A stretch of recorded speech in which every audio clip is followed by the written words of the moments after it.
मित्रांनो, आज बरीच लोक म्हणतात मला काही होणार नाही, आज तुम्ही एकदम फिट आहात, जिम करतात, काही जण जिम करत नाही, काही जण चालतात, काही जण करत नाही, काही जण डाएट पाळतात, काही जण काहीच नाही.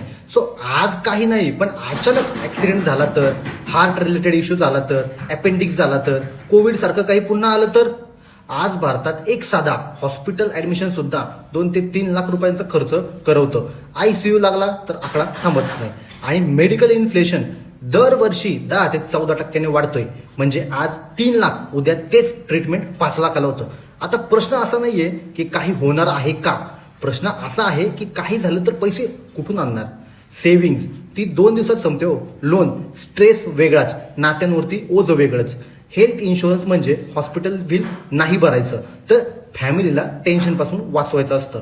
आणि एक फॅक्ट लक्षात ठेवा, इन्शुरन्स तरुण वयात स्वस्त असतो, नंतर आजार झाला की प्रीमियम तसा वाढत जातो किंवा पॉलिसी मिळतच नाही. म्हणूनच आज फिट आहात म्हणून इन्शुरन्स घेणं टाळू नका, कारण इन्शुरन्स हे आजारासाठी नाहीच आहे, ते आर्थिक सुरक्षिततेसाठी आहे. आज निर्णय घ्या, उद्या पश्चाताप नको.